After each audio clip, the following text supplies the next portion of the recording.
ನಮಸ್ತೆ ಫ್ರೆಂಡ್ಸ್, ರಾಜ್ ಜಾಬ್ಸ್ಗೆ ಸ್ವಾಗತ. Friends, PWD ಇಲಾಖೆಯಿಂದ ನೇಮಕಾತಿಯಾಗಿರ್ತವೆ. ಸಂಪೂರ್ಣವಾಗಿ ಸರ್ಕಾರಿ ಉದ್ಯೋಗಗಳು ಮತ್ತು ಈ ಒಂದು ಹುದ್ದೆಗಳು ಕಾಯಂ ಉದ್ಯೋಗಗಳಾಗಿರ್ತವೆ. ಆನ್ಲೈನ್ ಮೂಲಕ ನೀವು ಅರ್ಜಿಗಳನ್ನು ಸಲ್ಲಿಸಬೇಕಾಗುತ್ತೆ. ಹಾಗೆ ಈ ಒಂದು ಹುದ್ದೆಗಳಿಗೆ ವೇತನ ಶ್ರೇಣಿ, ಆಯ್ಕೆ ಪ್ರಕ್ರಿಯೆ ಹಾಗೂ ಆನ್ಲೈನ್ ಅಪ್ಲಿಕೇಶನ್ನು ಅದರ ಬಗ್ಗೆ ಸಂಪೂರ್ಣ ಮಾಹಿತಿ ವಿಡಿಯೋದಲ್ಲಿರುತ್ತೆ. ವಿಡಿಯೋನ ಕೊನೆವರೆಗೆ ನೋಡಿ. PWD ಇಂಜಿನಿಯರ್ ಮತ್ತು PWD JE ಹುದ್ದೆಗಳಾಗಿರ್ತವೆ. PWD ಕ್ಲರ್ಕ್ ಮತ್ತು LDC ತಾಂತ್ರಿಕ ಸಹಾಯಕರು, ಕಚೇರಿ ಸಹಾಯಕರು, ಮೇಲ್ವಿಚಾರಕ ಮತ್ತು ಗ್ರೂಪ್ ಸಿ ಮತ್ತು ಗ್ರೂಪ್ ಡಿ ಹುದ್ದೆಗಳಾಗಿರ್ತವೆ ನೋಡಿ. ಈ ಒಂದು ಹುದ್ದೆಗಳಿಗೆ ಪೋಸ್ಟ್ ಹೆಸರು ಮತ್ತು ವೇತನ ನೋಡಿ. PWD ಇಂಜಿನಿಯರ್ ಮತ್ತು ಜೂನಿಯರ್ JE 35,000ದಿಂದ 55,000 ಇರುತ್ತೆ. PWD ಕ್ಲರ್ಕ್ LDC 20,000ದಿಂದ 30,000 ಇರುತ್ತೆ. ಹಾಗೆ ತಾಂತ್ರಿಕ ಸಹಾಯಕ 30,000ದಿಂದ 45,000. ಕಚೇರಿ ಸಹಾಯಕರು 18ರಿಂದ 25, ಮೇಲ್ವಿಚಾರಕ 28ರಿಂದ 40 ವರ್ಷದ ಒಳಗಿನವರು ಅರ್ಜಿಗಳನ್ನು ಸಲ್ಲಿಸಬಹುದಾಗಿರುತ್ತೆ. ಹಾಗೆ ಈ ಒಂದು ಹುದ್ದೆಗಳಿಗೆ 30ರಿಂದ 60,000 ಪರ್ ಮಂತ್ ಸ್ಯಾಲರಿ ಆಗಿರುತ್ತೆ. ಹಾಗೆ ತುಟ್ಟಿ ಭತ್ಯೆ, ಮನೆ ಬಾಡಿಗೆ ಭತ್ಯೆ, ಪ್ರಯಾಣ ಭತ್ಯೆ ಮತ್ತು ವೈದ್ಯಕೀಯ ಸೌಲಭ್ಯಗಳು ಮತ್ತು ಪಿಂಚಣಿ ಹಾಗೂ ನಿರ್ವತ್ತಿ ಸೌಲಭ್ಯಗಳು ಕೂಡ ಬಂದಿರುತ್ತೆ. ಫ್ರೆಂಡ್ಸ್, ಈ ಒಂದು ಹುದ್ದೆಗಳಿಗೆ ಅರ್ಹತೆಯನ್ನು ನೋಡೋದಾದ್ರೆ ನೋಡಿ, PWD JE ಇಂಜಿನಿಯರಿಂಗ್ ಪದವಿ ಅಥವಾ ಡಿಪ್ಲೊಮಾ ಮಾಡಿರಬೇಕಾಗತ್ತೆ. ಮತ್ತು PWD ಕ್ಲರ್ಕ್ ನೋಡಿ, PUC ಮತ್ತು ಪದವಿ ಆಗಿರಬೇಕು. ಸಹಾಯಕ ಕಚೇರಿ ಸಿಬ್ಬಂದಿ ಪದವಿ ಪಾಸ್ ಆಗಿರಬೇಕು. ಗ್ರೂಪ್ ಡಿ ಹುದ್ದೆಗಳಿಗೆ SLC ಪೂರ್ಣಗೊಳಿಸಿರಬೇಕಾಗತ್ತೆ ನೋಡಿ. ಹಾಗೆ ಈ ಒಂದು ಹುದ್ದೆಗಳಿಗೆ 18ರಿಂದ 35 ವರ್ಷದಿಂದ ಒಳಗಡೆ ಅರ್ಜಿಗಳನ್ನು ಸಲ್ಲಿಸಬೇಕು. OBC ಅಭ್ಯರ್ಥಿಗಳಿಗೆ 3 ವರ್ಷ, SC ಅಭ್ಯರ್ಥಿಗಳಿಗೆ 5 ವರ್ಷ, PWD ಅಭ್ಯರ್ಥಿಗಳಿಗೆ 10 ವರ್ಷಗಳ ವಯೋಮಿತಿ ಸಡಿಲಿಕೆ ಕೂಡ ಇರುತ್ತೆ. ಆದಷ್ಟು ನಿಮ್ಮ ವಯಸ್ಸನ್ನು ಲೆಕ್ಕಾಚಾರ ಮಾಡಿಕೊಂಡು ನೀವು ಈ ಒಂದು ಹುದ್ದೆಗಳಿಗೆ ಅರ್ಜಿಗಳನ್ನು ಸಲ್ಲಿಸಬಹುದು. ಆಯ್ಕೆ ಪ್ರಕ್ರಿಯೆ ನೋಡಿ, ಲಿಖಿತ ಪರೀಕ್ಷೆ, ಕೌಶಲ್ಯ ಪರೀಕ್ಷೆ, ದಾಖಲೆ ಪರಿಶೀಲನೆ ಮತ್ತು ವೈದ್ಯಕೀಯ ಪರೀಕ್ಷೆ ಮೂಲಕ ಆಯ್ಕೆಯನ್ನು ಮಾಡಿಕೊಳ್ಳಲಾಗುತ್ತೆ ನೋಡಿ. ಅರ್ಜಿ ಶುಲ್ಕವನ್ನು ನೋಡೋದಾದ್ರೆ ನೋಡಿ, ಸಾಮಾನ್ಯ OBC ಅಭ್ಯರ್ಥಿಗಳಿಗೆ 100ರಿಂದ 500 ರೂಪಾಯಿ, SC ST ಅಭ್ಯರ್ಥಿಗಳಿಗೆ 250 ರೂಪಾಯಿ ಇರುತ್ತೆ. ಮಹಿಳಾ ಅಭ್ಯರ್ಥಿಗಳಿಗೆ ಶುಲ್ಕ ರಿಯಾಯಿತಿ ಇರುತ್ತೆ ನೋಡಿ. ಈ ಒಂದು ಹುದ್ದೆಗಳು ಸಂಪೂರ್ಣವಾಗಿ ಸರ್ಕಾರಿ ಉದ್ಯೋಗ ಮತ್ತು ಕಾಯಂ ಉದ್ಯೋಗಗಳಾಗಿರ್ತವೆ. ಪುರುಷ ಮತ್ತು ಮಹಿಳಾ ಅಭ್ಯರ್ಥಿಗಳು ಇಬ್ಬರು ಅರ್ಜಿಗಳನ್ನು ಸಲ್ಲಿಸಬಹುದು. ಸಂಪೂರ್ಣವಾಗಿ ಈ ಒಂದು ಹುದ್ದೆಗಳು ಕೇಂದ್ರ ಸರ್ಕಾರಿ ಹುದ್ದೆಗಳಾಗಿರ್ತವೆ ನೋಡಿ. ಸೆಂಟ್ರಲ್ ಗೌರ್ಮೆಂಟ್ ಹುದ್ದೆಗಳಾಗಿರ್ತವೆ, ಕೇಂದ್ರ ಸರ್ಕಾರಿ ಹುದ್ದೆಗಳಾಗಿರ್ತವೆ ನೋಡಿ. ಈ ಒಂದು ಹುದ್ದೆಗಳಿಗೆ ಆನ್ಲೈನ್ ಮೂಲಕ ಅರ್ಜಿಗಳನ್ನು ಸಲ್ಲಿಸಬೇಕಾಗುತ್ತೆ. ಈ ಒಂದು ಹುದ್ದೆಗಳಿಗೆ ಆನ್ಲೈನ್ ಅರ್ಜಿ ಸಲ್ಲಿಕೆ ಇರುತ್ತೆ.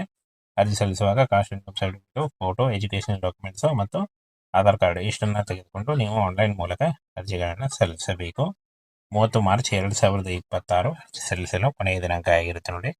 ಈ ಒಂದು ಕೊನೆಯ ದಿನಾಂಕದೊಳಗಾಗಿ ಆನ್ಲೈನ್ ಅಪ್ಲಿಕೇಶನ್ ಫೈಲ್ ಮಾಡಬೇಕಾಗತ್ತೆ ನೋಡಿ. ಇನ್ನೊಮ್ಮೆ ಕ್ಲಿಯರ್ ಆಗಿ ಮೆನ್ಷನ್ ಮಾಡ್ಕೊಳ್ಳಿ ನೋಡಿ. ಈ ಒಂದು ಹುದ್ದೆಗಳು ರಾಜ್ಯ ಸರ್ಕಾರಿ ಹುದ್ದೆಗಳೆಲ್ಲ ಕೇಂದ್ರ ಸರ್ಕಾರಿ ಹುದ್ದೆಗಳಾಗಿರ್ತವೆ. ಎಲ್ಲ ಅಭ್ಯರ್ಥಿಗಳು ಕೂಡ ಈ ಒಂದು ಹುದ್ದೆಗಳಿಗೆ ಅರ್ಜಿಗಳನ್ನು ಸಲ್ಲಿಸಬಹುದಾಗಿರುತ್ತೆ ನೋಡಿ. ಹಾಗೆ ಈ ಒಂದು ಹುದ್ದೆಗಳ ಬಗ್ಗೆ ನೋಟಿಫಿಕೇಶನ್ ಹಾಗೆ ಆನ್ಲೈನ್ ಅರ್ಜಿ ಸಲ್ಲಿಸುವ ಲಿಂಕನ್ನು ವಿಡಿಯೋ ಡಿಸ್ಕ್ರಿಪ್ಷನ್ ಬಾಕ್ಸಲ್ಲಿ ಇರುತ್ತೆ ನೋಡಿ. ಫ್ರೆಂಡ್ಸ್, PWD ಇಲಾಖೆಯಿಂದ ನೇಮಕಾತಿಯಾಗಿರುತ್ತೆ ನೋಡಿ. ಸಂಪೂರ್ಣವಾಗಿ ಸರ್ಕಾರಿ ಉದ್ಯೋಗಗಳು ಮತ್ತು ಈ ಒಂದು ಹುದ್ದೆಗಳು ಕಾಯಂ ಉದ್ಯೋಗಗಳಾಗಿರ್ತವೆ. ಆನ್ಲೈನ್ ಮೂಲಕ ನೀವು ಅರ್ಜಿಗಳನ್ನು ಸಲ್ಲಿಸಬೇಕಾಗುತ್ತೆ. ಹಾಗೆ ಈ ಒಂದು ಹುದ್ದೆಗಳಿಗೆ ವೇತನ ಶ್ರೇಣಿ, ಆಯ್ಕೆ ಪ್ರಕ್ರಿಯೆ ಹಾಗೂ ಆನ್ಲೈನ್ ಅಪ್ಲಿಕೇಶನ್ನು ಅದರ ಬಗ್ಗೆ ಸಂಪೂರ್ಣ ಮಾಹಿತಿ ವಿಡಿಯೋದಲ್ಲಿರುತ್ತೆ. ವಿಡಿಯೋನ ಕೊನೆವರೆಗೆ ನೋಡಿ.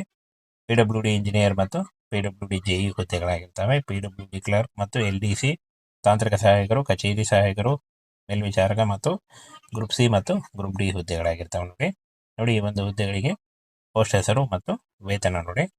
PWD ಇಂಜಿನಿಯರ್ ಮತ್ತು ಜೂನಿಯರ್ JE 35,000ದಿಂದ 55,000 ಇರುತ್ತೆ. PWD ಕ್ಲರ್ಕ್ LDC 20,000ದಿಂದ 30,000 ಇರುತ್ತೆ. ಹಾಗೆ ತಾಂತ್ರಿಕ ಸಹಾಯಕ 30,000ದಿಂದ 45,000. ಕಚೇರಿ ಸಹಾಯಕರು 18ರಿಂದ 25, ಮೇಲ್ವಿಚಾರಕ 28ರಿಂದ 40 ವರ್ಷದ ಒಳಗಿನವರು ಅರ್ಜಿಗಳನ್ನು ಸಲ್ಲಿಸಬಹುದಾಗಿರುತ್ತೆ. ಹಾಗೆ ಈ ಒಂದು ಹುದ್ದೆಗಳಿಗೆ 30ರಿಂದ 60,000 ಪರ್ ಮಂತ್ ಸ್ಯಾಲರಿ ಆಗಿರುತ್ತೆ. ಹಾಗೆ ತುಟ್ಟಿ ಭತ್ಯೆ, ಮನೆ ಬಾಡಿಗೆ ಭತ್ಯೆ, ಪ್ರಯಾಣ ಭತ್ಯೆ ಮತ್ತು ವೈದ್ಯಕೀಯ ಸೌಲಭ್ಯಗಳು ಮತ್ತು ಪಿಂಚಣಿ ಹಾಗೂ ನಿರ್ವತ್ತಿ ಸೌಲಭ್ಯಗಳು ಕೂಡ ಬಂದಿರುತ್ತೆ.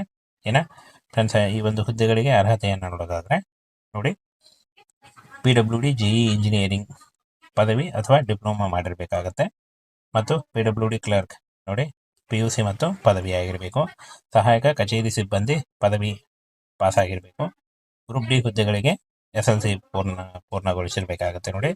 ಹಾಗೆ ಈ ಒಂದು ಹುದ್ದೆಗಳಿಗೆ 18ರಿಂದ 35 ವರ್ಷದಿಂದ ಒಳಗಡೆ ಅರ್ಜಿಗಳನ್ನು ಸಲ್ಲಿಸಬೇಕು. OBC ಅಭ್ಯರ್ಥಿಗಳಿಗೆ 3 ವರ್ಷ, SC ಅಭ್ಯರ್ಥಿಗಳಿಗೆ 5 ವರ್ಷ, PWD ಅಭ್ಯರ್ಥಿಗಳಿಗೆ 10 ವರ್ಷಗಳ ವಯೋಮಿತಿ ಸಡಿಲಿಕೆ ಕೂಡ ಇರುತ್ತೆ. ಆದಷ್ಟು ನಿಮ್ಮ ವಯಸ್ಸನ್ನು ಲೆಕ್ಕಾಚಾರ ಮಾಡಿಕೊಂಡು ನೀವು ಈ ಒಂದು ಹುದ್ದೆಗಳಿಗೆ ಅರ್ಜಿಗಳನ್ನು ಸಲ್ಲಿಸಬಹುದು. ಆಯ್ಕೆ ಪ್ರಕ್ರಿಯೆ ನೋಡಿ, ಲಿಖಿತ ಪರೀಕ್ಷೆ, ಕೌಶಲ್ಯ ಪರೀಕ್ಷೆ, ದಾಖಲೆ ಪರಿಶೀಲನೆ ಮತ್ತು ವೈದ್ಯಕೀಯ ಪರೀಕ್ಷೆ ಮೂಲಕ ಆಯ್ಕೆಯನ್ನು ಮಾಡಿಕೊಳ್ಳಲಾಗುತ್ತೆ ನೋಡಿ. ಇನ್ನು ಅರ್ಜಿ ಶುಲ್ಕವನ್ನು ನೋಡೋದಾದರೆ ನೋಡಿ, ಸಾಮಾನ್ಯ OBC ಅಭ್ಯರ್ಥಿಗಳಿಗೆ 100ರಿಂದ 500 ರೂಪಾಯಿ, SC/ST ಅಭ್ಯರ್ಥಿಗಳಿಗೆ 250 ರೂಪಾಯಿ ಇರುತ್ತೆ. ಮಹಿಳಾ ಅಭ್ಯರ್ಥಿಗಳಿಗೆ ಶುಲ್ಕ ರಿಯಾಯಿತಿ ಇರುತ್ತೆ ನೋಡಿ. ಈ ಒಂದು ಹುದ್ದೆಗಳು ಸಂಪೂರ್ಣವಾಗಿ ಸರ್ಕಾರಿ ಉದ್ಯೋಗ ಮತ್ತು ಕಾಯಂ ಉದ್ಯೋಗಗಳಾಗಿರ್ತವೆ. ಪುರುಷ ಮತ್ತು ಮಹಿಳಾ ಅಭ್ಯರ್ಥಿಗಳು ಇಬ್ಬರು ಅರ್ಜಿಗಳನ್ನು ಸಲ್ಲಿಸಬಹುದು. ಸಂಪೂರ್ಣವಾಗಿ ಈ ಒಂದು ಹುದ್ದೆಗಳು ಕೇಂದ್ರ ಸರ್ಕಾರಿ ಹುದ್ದೆಗಳಾಗಿರ್ತವೆ ನೋಡಿ. ಸೆಂಟ್ರಲ್ ಗೌರ್ಮೆಂಟ್ ಹುದ್ದೆಗಳಾಗಿರ್ತವೆ, ಕೇಂದ್ರ ಸರ್ಕಾರಿ ಹುದ್ದೆಗಳಾಗಿರ್ತವೆ ನೋಡಿ. ಇನ್ನು ಈ ಒಂದು ಹುದ್ದೆಗಳಿಗೆ ಆನ್ಲೈನ್ ಮೂಲಕ ಅರ್ಜಿಗಳನ್ನು ಸಲ್ಲಿಸಬೇಕಾಗುತ್ತೆ. ಈ ಒಂದು ಹುದ್ದೆಗಳಿಗೆ ಆನ್ಲೈನ್ ಅರ್ಜಿ ಸಲ್ಲಿಕೆ ಇರುತ್ತೆ.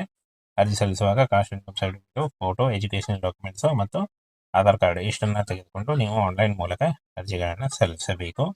30 ಮಾರ್ಚ್ 2026 ಅರ್ಜಿ ಸಲ್ಲಿಸಲು ಕೊನೆಯ ದಿನಾಂಕ ಆಗಿರುತ್ತೆ ನೋಡಿ. ಈ ಒಂದು ಕೊನೆಯ ದಿನಾಂಕದೊಳಗಾಗಿ ಆನ್ಲೈನ್ ಅಪ್ಲಿಕೇಶನ್ ಫೈಲ್ ಮಾಡಬೇಕಾಗತ್ತೆ ನೋಡಿ. ಇನ್ನೊಮ್ಮೆ ಕ್ಲಿಯರ್ ಆಗಿ ಮೆನ್ಷನ್ ಮಾಡ್ಕೊಳ್ಳಿ ನೋಡಿ. ಈ ಒಂದು ಹುದ್ದೆಗಳು ರಾಜ್ಯ ಸರ್ಕಾರಿ ಹುದ್ದೆಗಳಲ್ಲ, ಅಂದರೆ ಸರ್ಕಾರಿ ಹುದ್ದೆಗಳಾಗಿರ್ತವೆ. ಎಲ್ಲ ಅಭ್ಯರ್ಥಿಗಳು ಕೂಡ ಈ ಒಂದು ಹುದ್ದೆಗಳಿಗೆ ಅರ್ಜಿಗಳನ್ನು ಸಲ್ಲಿಸಬಹುದಾಗಿರುತ್ತೆ ನೋಡಿ. ಹಾಗೆ ಈ ಒಂದು ಹುದ್ದೆಗಳ ಬಗ್ಗೆ ನೋಟಿಫಿಕೇಶನ್ ಹಾಗೆ ಆನ್ಲೈನ್ ಅರ್ಜಿ ಸಲ್ಲಿಸುವ ಲಿಂಕನ್ನು ವಿಡಿಯೋ ಡಿಸ್ಕ್ರಿಪ್ಷನ್ ಬಾಕ್ಸಲ್ಲಿ ಇರುತ್ತೆ ನೋಡಿ.